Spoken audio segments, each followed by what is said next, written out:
What's going on, ladies and gentlemen? It's Daniel, and welcome back to the video. Today, we're going to be ranking all 36 points-paying NASCAR Cup Series races from the worst race to the best race of the season. Let's go ahead and just jump straight into it. In 36th place and the worst race of the 2022 season, we have the Martinsville Spring Race. This race is not only bad and the worst race of the 2022 season, but this race was so bad for short track standards as well. This is one of the worst races I have ever seen. There was only one green flag pass for the lead, which happened between teammates. Both Chase Elliott and William Byron led all but I think 6 or 7 laps of the race and completely dominated. You also could not pass around the racetrack as well. It was very, very cold. They had a snow delay at the beginning of the race before the race even happened. It was very cold, so there was no rubber laid down on the racetrack, and the racing suffered because of it, and it was a really awful race. The worst race I've seen in 2022, and by far the worst race I've ever seen at Martinsville. The race is terrible. Nothing happened. Congrats to Byron on winning, but it's a really awful race. In the 35th position, we have the Texas Fall Race. This race was a little better than the Martinsville race, and I'll explain why in a second, but this race was a complete disaster. There were many tire failures that happened in this race. You had tension between William Byron and Denny Hamlin, and it was just overall a very awful race. It was a little better than the All-Star race because the All-Star race had a very bad officiating call.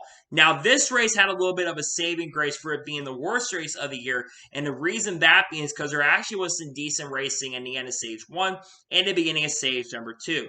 But how many tire failures there were, the fact that 2 drivers did end up getting injured in this race, and there are other factors that contributed to make this race really, really bad. This is why this race was the second worst race of the year. It was a very, very bad race regardless. In the 34th position, we have the Charlotte Roval Cup Series race. This was the worst Roval race I've ever seen and the worst road course race I have ever watched. There was only one green flag pass for the lead, and that's when Tyler Reddick, I think, got loose, or Allmendinger got loose, and one or the other got to the lead. And then you had that terrible ending where that cardboard caution came out and nothing happened and chaos happened. Cristobal got a clutch victory, which I thought was really, really cool. But this race was absolutely horrendous to watch for road course standards. The road course racing is going to be a lot lower on this list. You're going to notice throughout. I thought this race was really, really bad, and it was a very, very awful race. Nothing happened. Terrible racing all around. In the 33rd position, we have the Phoenix Championship race. This race was just overall very, very boring. Yeah, moments where we had decent racing throughout the pack. I'll give you that. There was decent passing throughout the pack, but nothing generally happened. You didn't get any action to happen on the track. The championship was pretty much decided from the get-go. You had a very boring race, in my opinion, and the championship race was just very, very mad. Nothing happened, in my opinion, in the championship race. In the 32nd position, you have the Phoenix Spring Race. This race, like the Phoenix Championship race, was very, very boring. Not much happened. It was very difficult to pass. They took some of the resin compound out to try to make the racing a little bit better, at least for the fall race. This race had so much resin that you really could not pass. Now, the saving grace for this race, in my opinion, was the finish. The last half of this race actually was pretty decent, in my opinion, and he did have some good racing throughout, and he had a very soft finish end off with Chase Briscoe picking up the victory. In my opinion, this race just was not that good, in my opinion. It wasn't terrible by any stretch of imagination. It was just a pretty bad race at Phoenix, but I don't think Phoenix is the greatest track when it comes to the on-track product. This race is the 32nd race of the year, in my opinion. In 31st, we have the Sonoma Cup race. This race is just kind of boring in my opinion. Compared to 2021, this one was a little bit down when it comes to standards. The saving grace of this race was there actually was some pretty decent racing, I think in the beginning of stage number 3. But generally this race was a strategy-based race where you had domination. The saving grace also was that Daniel Suarez picked up his first career victory. There was good moments for sure this race, no doubt about that, but unfortunately just generally like a lot of road course races this season, I don't think this race was really, really good. This race was 31st. In the 30th position, you have the Road America Cup Series race. This race, in my opinion, was a little disappointing. Now, from people that I heard that were at the racetrack, the racing in the middle of the pack was great, and it was very, very crazy. And near the end of the race, you had a really good battle between Tyler Reddick and Chase Elliott. Chase Elliott, though, dominated, and at one point, I think he had a 10-second lead. Both he and Reddick were so much dominant that by the end of the race, they both were up combined about 10 or 15 seconds ahead of Kyle Larson and third place. There was a lot of on-track action that really happened as well. You had complete domination. You did have a really good win for Tyler Reddick, don't get me wrong. But overall, I don't think that this race was really that good. It was not a very enjoyable race. And while I think Road America should come back on the schedule, this race is worse than 2021, in my opinion. In the 29th position, we got a little bit of controversial race, and it's the Pocono race. This race is going to be controversial because it's down in number 29.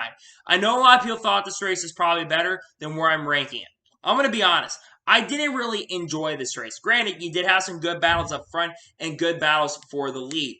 Unfortunately, I feel like this race had a lot of green flag runs. You didn't have the greatest racing throughout the pack, and you also kind of had a little bit of a thing going on with Kurt Busch being out of the car.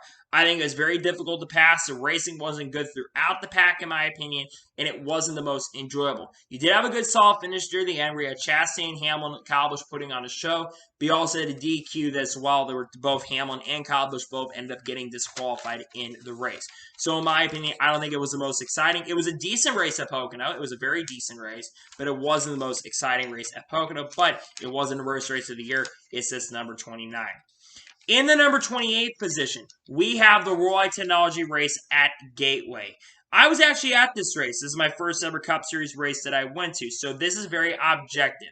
I was there, and Gateway is a track that a lot of people kind of have very low expectations. This race actually ended up going a lot better than I initially thought it was going to go. Was it very difficult to pass? Absolutely. But you had a tension between Chastain, Elliott, and Hamlin in the race, which made it a little more exciting. And you also had a pretty good finish near the end of the race between Logano and Kyle Busch, with Joe Logano picking up the victory and also won the championship, but picked up a very important victory at Gateway, the first ever Cup Series race at St. Louis. Also being there, the atmosphere was just absolutely incredible. It was very fun to be there, and I think that they could fix this up with an action car on the short tracks and road courses. I think that racing will be generally better at that specific track. It was a very different race. I thought it was a very solid race. It wasn't great, but it was a very solid race, in my opinion. In the 27th position, we have the Martinsville Fall Race. This race for Marshall Sanders was a little bit below average. However, compared to the spring race, this race was way better. It really kind of struggled at the beginning. It felt like early in the race it was going to be like the spring. But as the run went on, you had a lot of tire fall off come in, and you had multiple grooves come up. You had rubber laid on the track. Goodyear did a really good job for once actually bringing a tire that actually really produced a pretty good race overall. It's still for Marshall Sanders wasn't great, but it's still a very decent race. And then, of course, you did have a pretty awesome finisher. Ross Chastain pulled off the Hail Melon and made it to the championship four. He did not win the championship, but he pulled off a really, really spectacular move. There's still things to work on with this next gen car at the short tracks, but I think if they could figure out a way to get the tire fall to be a little bit faster, I think Martinsville could be in a really good position next year. But still was a decent race overall. Ferrari stands a little disappointing, but it's a very decent race overall.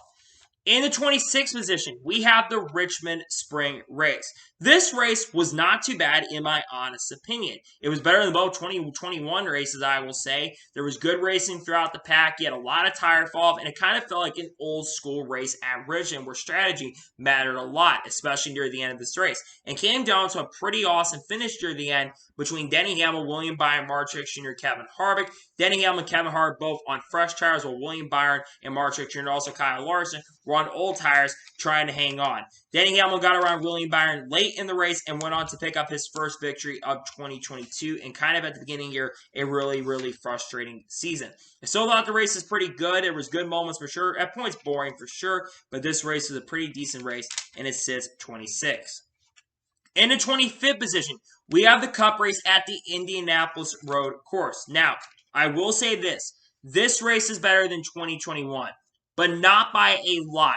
This race is actually pretty decent at points, though. You had some great racing throughout the field, in my opinion. Some battles for the lead, especially in the beginning of the race between Reddick and Austin Cindric. I thought that was really, really fun and entertaining to watch. And I still thought this race was better than the 2021 edition. However, this race kind of got insane near the end, especially with all the cautions happening late. and a chaos happening late. You had a ridiculousness happen. You had Chastain basically try to cheat through the course and make a really, really stupid move. And I don't think that was really, really fun and entertaining to watch. But I will say I did enjoy near the end and glad to see Reddit get another victory. It's just the ending of the race, how they officiate is why the score is a little bit lower. It wasn't a bad race. It wasn't a good race, but it was definitely better than the race in the spring in 2021, in my opinion. In the 24th position, we have the Nashville Cup Series race. Now, a lot of people are probably thinking, why do I have this race this low? This race, I will admit, was better than 2021. If this was 2021 standards, this race would probably be near the top half or probably near the top third. But we had so many good races this year that this race unfortunately sits 24th. Look, you had a lot of good battles near the end of the stages, especially between Denny Hamlin and Martin Truex Jr. But there's also points, especially at the beginning of these races, where this race kind of got strung out. And I feel like with how long this race took to get done with the rain delays and the lighting delays that happened, this race took so long to get back going that we thought we were not going to have this race happening near the end. Luckily, we got the race finished at a pretty solid finish near the end. A little bit of controversial call with them not throwing a caution for Brad Keselowski as well. But I thought you had some solid racing for sure. It was a good race nonetheless, but it's his 24th on the list. In the 23rd position, we have the Richmond Summer Race, the second race at Richmond. This race, in my opinion, was a very, very solid Richmond race. Yes, did it get strung out at times? Absolutely. But you had a really good finish near the end. You had a lot of grooves happening. You had 3 or 4 grooves at one point going into corners, especially near the end of stage 1, which was really, really impressive. And I did generally enjoy this race at Richmond. It was very fun to watch, and you had a really good finish between Kevin Harvick and Christopher Bell. Christopher Bell on really fresh tires, and you had Kevin Harvick, who was on older tires, trying to hang on, and Bell was 1 lap away from catching Kevin Harvick to win that race, but Kevin Harvick ended up winning. That was a very, very impressive move, though, regardless for Kevin Harvick to get that done, and I thought the racing itself at this track was pretty good. The best Richmond race I probably watched in probably since 2019 spring. It was a really good Richmond race, in my opinion. In the 22nd position, we have the Atlanta Spring Race. Now, a lot of people are going to be very surprised to have this race this low. The reason is, well, I thought the racing was good. A lot of single file happened, and it was a very, very long spring race. I am so glad that in 2023 they're going to have 2 400-mile races, because I think that them having a 500-mile race at Atlanta was absolutely very difficult to watch. There's a lot of single file. Over half the race, I think, if I'm not mistaken, was single file, so it was not the most enjoyable race in the world. That being said, I do think it was a little better than I thought it was going to be. I think people were expecting it to be terrible, and it wasn't terrible, but I did expect it. I was wanting for this race to be absolutely killer, and it did a good job for sure. Had a pretty solid finish near the end. He had William Byron getting his first victory of the season, which I thought that was pretty neat. Overall, though, the race is good. I just felt like it was a little bit too long, in my opinion.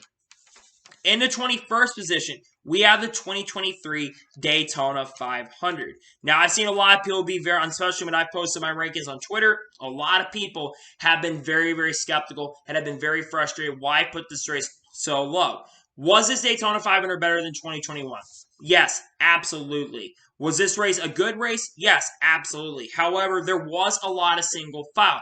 People tend to forget that for the first 35 or 40 laps of the race or something like that, you did not have a change really for the lead. The bottom lane didn't work as well. A lot of people thought it was going to be single groove as well because of the fact of the next-gen car and the shortages at the time. We're still probably having a shortage at this point, even a year in the season. But I will say the 500 did end up being better than I thought it was going to be. I just want to see a little more side-by-side, but you did end up getting a pretty solid finish near the end, where Bubba Wallace nearly ended up winning the race, but Austin picked up his first career victory in his first start with the 2 car. Not his first Cup start, but the first one driving a 2 car that Brad used to race.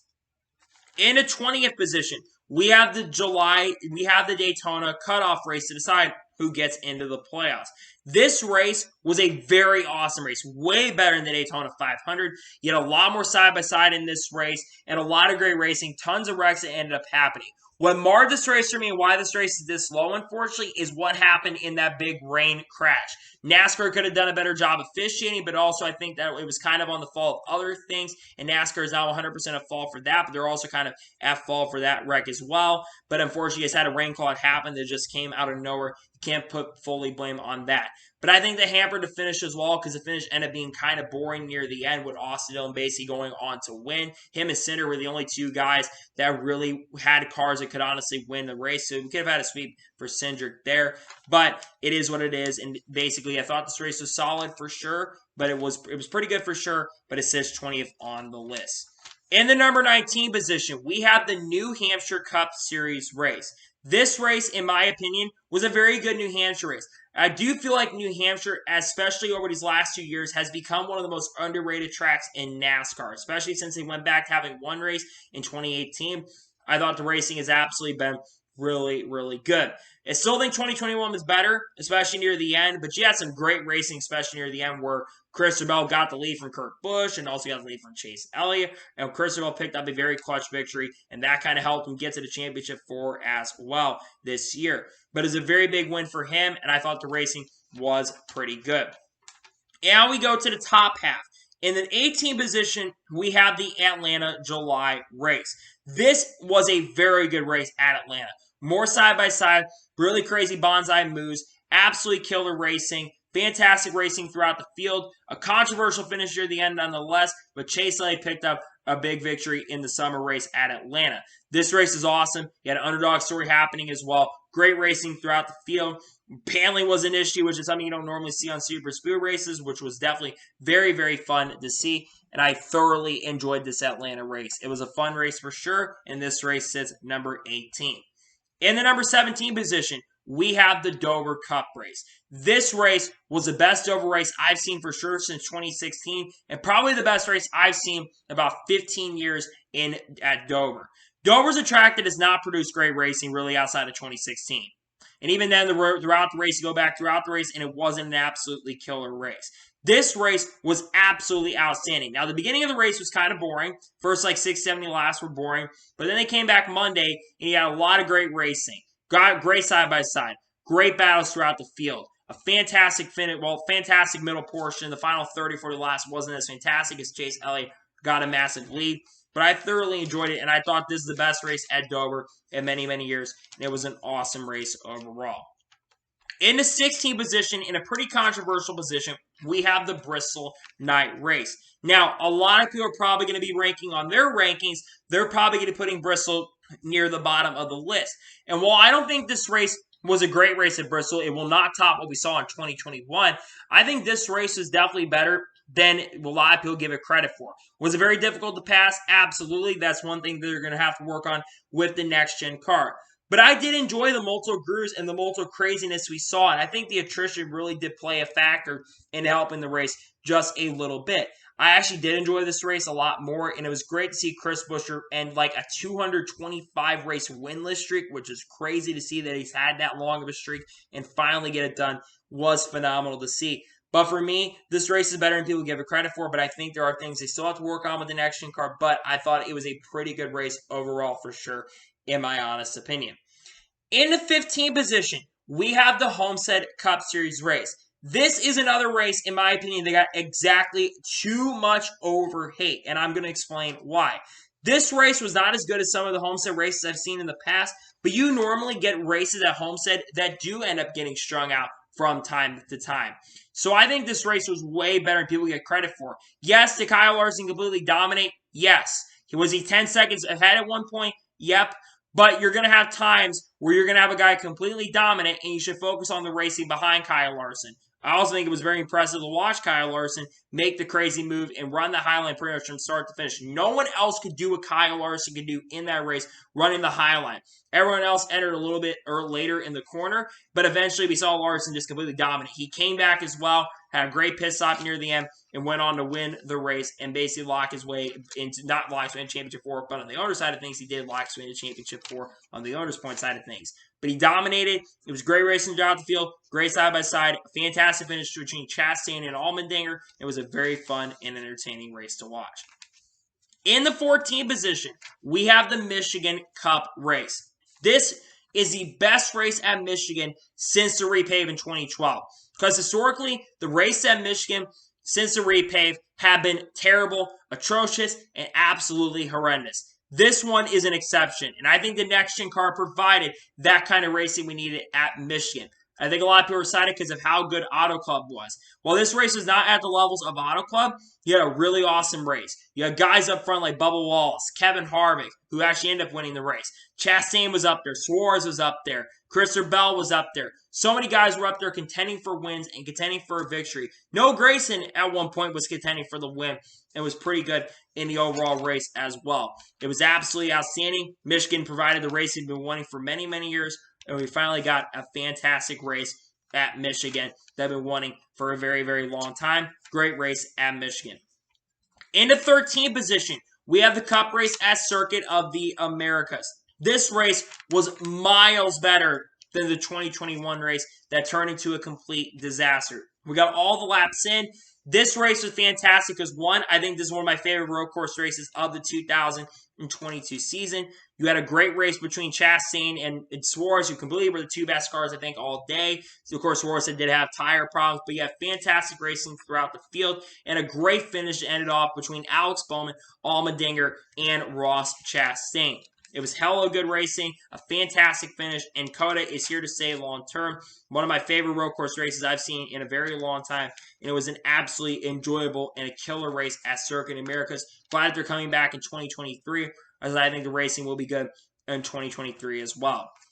In the number 12 position, we have the Cup Series race at Watkins Glen. This is by far the best road course race of the 2022 season. It was absolutely outstanding. You had craziness at the beginning with the difference of tires, and some guys trying to stay out basically on old tires that were rain tires that were basically going away and that were balding, and you had guys on fresh tires who were coming to the field. It was very entertaining to watch. Along with that, you had a fantastic finish where Kyle Larson basically went on to steal the victory and win the race after getting into his teammate, Chase Elliott.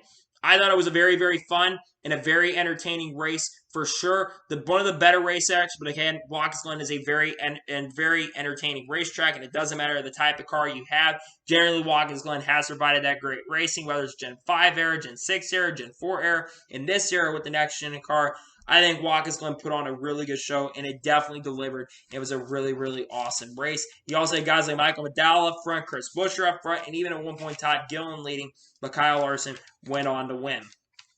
In the number 11 position, we have the Darlington Throwback Race, the May Darlington race. Now, many people are probably going to have Darlington a little bit lower. And while Darlington was a very difficult track to pass, seeing these guys basically get on edge and just basically having to be on the edge of control, I think was very entertaining to see. Now, the race would probably, for me, be a little bit higher if it wasn't for the fact of the contact that ended up happening between Logano and Byron. On the last lap of the race, Logano completely just wiped out William Byron. It was a very dirty move on the second to last lap, I should say. A very dirty move, in my opinion, that Joey Logano pulled. Probably the dirtiest thing Logano did all season compared to all the other stuff he's done throughout his career. But I thought it was still a really good race. Driver's edge of control, a lot of crashes, a big one that happened near the end of the race that took out a lot of the really big competition. And I thought it was still, though, a fantastic race at Darlington, like it always has been. And now we have finally reached the top 10. In the 10th position, we have the Kansas Spring Race. This was a great test for the next car. Well, not a fantastic test because you had a lot of tire problems that happened in this race. But while you had a lot of tire problems, you also had very fantastic racing. Guys able to run each other down.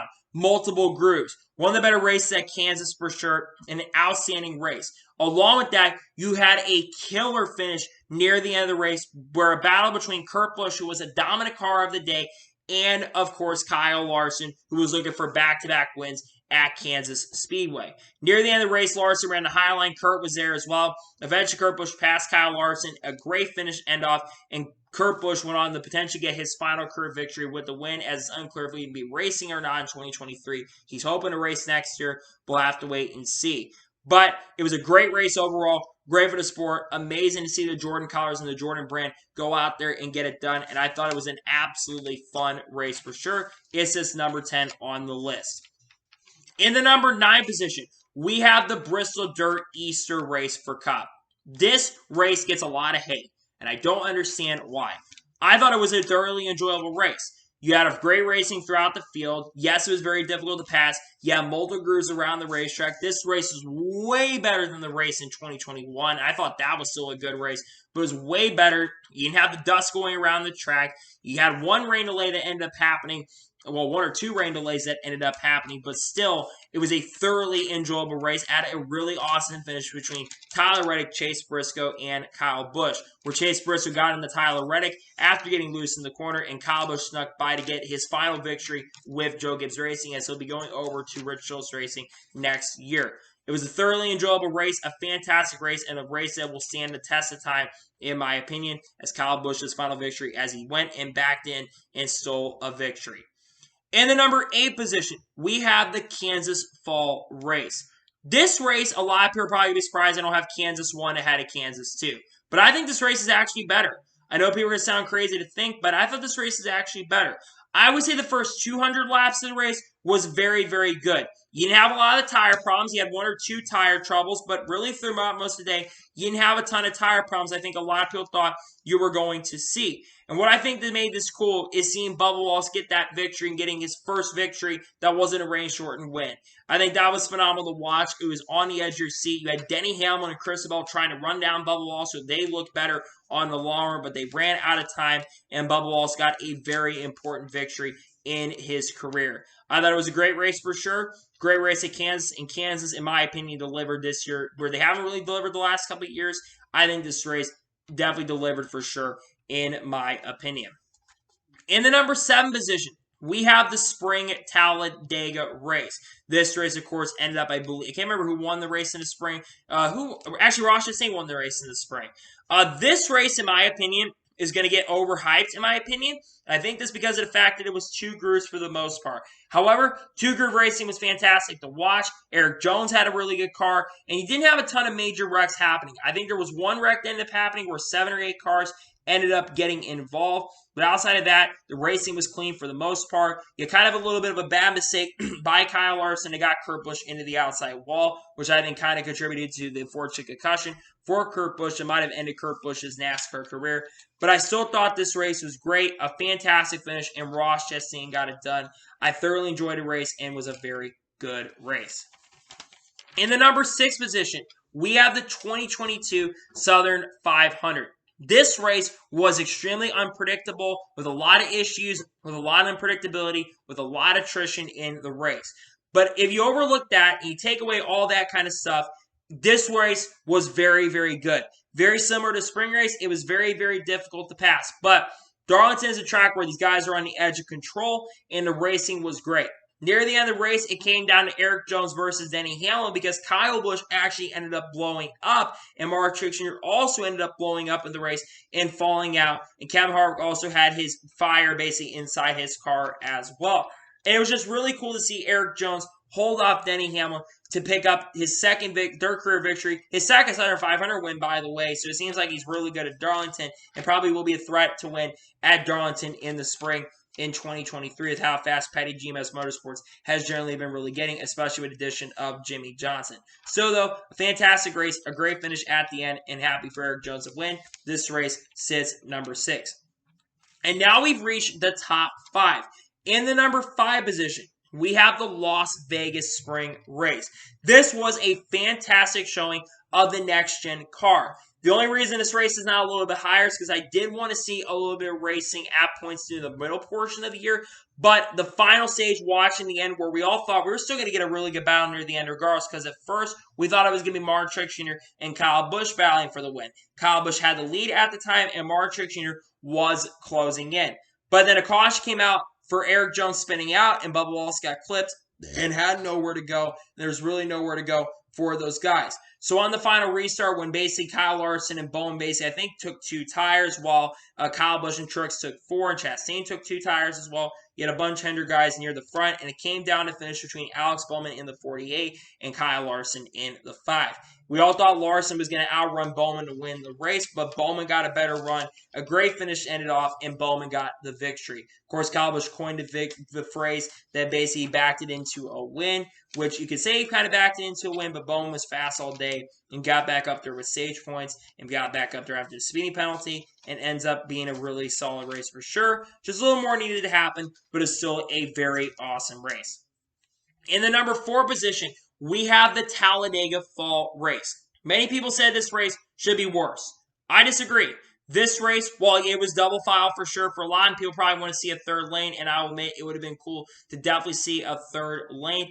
I still thoroughly enjoyed this race from start to finish. Many bonsai moves, one small wreck, which we also needed this race to go well as well after a couple races of just misfortune and troubles. You had a bad race at Texas. You had that in the controversy at Bristol. You had drivers get injured at Texas. So we needed a very clean race of how the drivers have been. And I think we got just what we needed at Talladega. That's why this race is so high, because we did have a thoroughly enjoyable Talladega race that came down to a very awesome, great finish between Chase Elliott and Ryan Blaney for the win. Chase Elliott gets a fantastic run. Ryan Blaney tries to get to the inside. It's a close finish for Blaney to try to get that first win of the year, but Chase Elliott will hold on to pick up his final victory of the season.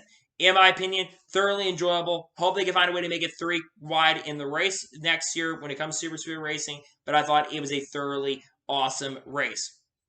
In the number 3rd position, in the podium position, we have the second Las Vegas race. This was a freaking amazing race at Las Vegas. One of my favorite Las Vegas races I genuinely have ever watched. Now, this race is marred in controversy after the crash between Bubba Wallace and Kyle Larson. However, this race, outside of take away everything else that happened in this race, you had great racing throughout the field, battles for the lead. You had Bubba Wallace make a move on Daniel Suarez at one point. You had Chastain get up there and get the lead, and Chastain completely dominated for the most part near the end. But near the end of the race, Logano's car was just better and ended up picking up his 3rd win of the 2022 season.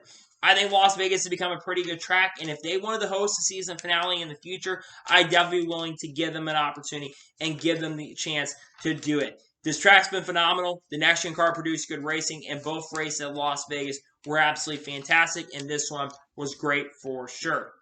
In 2nd position and in the runner-up position, we've only got 2 races left. We have the Auto Club Cup Series race.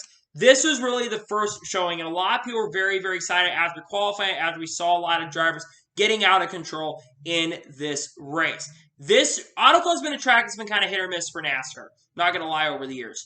However, this race, from start to finish, was absolutely killer and absolutely amazing. So many battles for the lead. So many comers and goers. Drivers using 3 or 4 groups on restarts.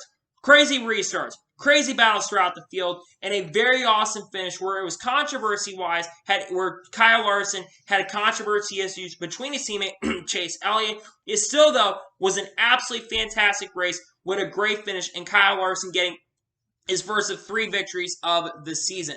This track, it's a shame they're turning this into a short track, but they really don't have a choice. But turning into a short track, especially, I think the track will probably get bad if a repave ends up happening. But I still thoroughly enjoyed this race. It was a freaking masterful race. The best race in Auto Club history. Yes, better in 2011. Yes, better than some of those Gen 4 races at the track. Yes, better in 2010. Yes, better in 2009.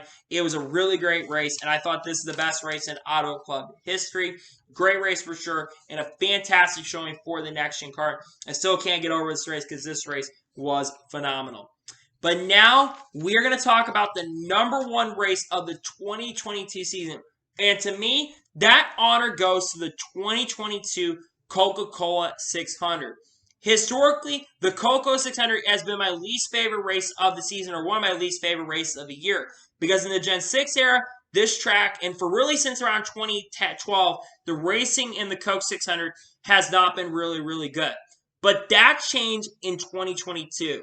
We all saw the test of Charlotte with the next-gen car. We all thought, well, I think this race is going to be good. And indeed, it was. From the start of the race to the end of the race, you had chaos happen in the race. Great battles for the lead, especially early. For the first 4 or 5 laps, they were side by side between Kurt Busch and I think Denny Hamlin at the time, if I'm not mistaken. And you had Kyle Busch battling Suarez, where he ended up spinning out. You had Kyle Larson, who had a terrible first half, nearly win, and Chase Briscoe basically get there to try to win, made a mistake. You had the big one happen at lap 200. You just had amazing racing throughout, and the next-gen car delivered. Only like 20 cars ended up finishing the race. You had a crash on the second to last restart, and Denny Hamlin ended up winning. Like I said, the Coke Center has generally been the worst of the 3 races every single year in the triple header when you have the triple happen during the month of May. This race, though, was the best race of the weekend. And my favorite race, I think actually my favorite race of all races this year, yes, better than the Rolex 24, which I thought that was one of the best races of the year, better than the Indy 500. And I think this was overall the best race of the 2022 season. It was killer, amazing, fantastic, and great racing for sure. So, that is going to be it for the rankings of all the 2022 NASCAR Cup Series points paying races. I want to thank you guys for watching. Please subscribe to the channel, notifications on, so be notified when a video does go live on my channel. Follow me on Twitter, Facebook, and Instagram as for me on Patreon as well. Links are below over that. And comment your thoughts on today's video. How would you rank every single NASCAR Cup Series race from 2022, all the points paying races? Let me know in the comments below. I'm not sure what I have up on the channel over the saucy. There's a lot of content on the way. Again, I want to thank you guys so much for all your continued support this year. I've got a lot of other content on the way. I will be at some point in the next week or two doing a grading system for every single driver this year. I won't be doing the ranking system. I'll be doing a grading system and giving a lighter score on how it goes and how the driver season went, considering the expectations. Got other content on the way. I cannot wait to share it with you guys. So anyway, like I said, I want to thank you guys for watching today's episode, and I'll see you guys next time for some more great, awesome NASCAR content and other motorsports content on the channel like this. Take care, everybody.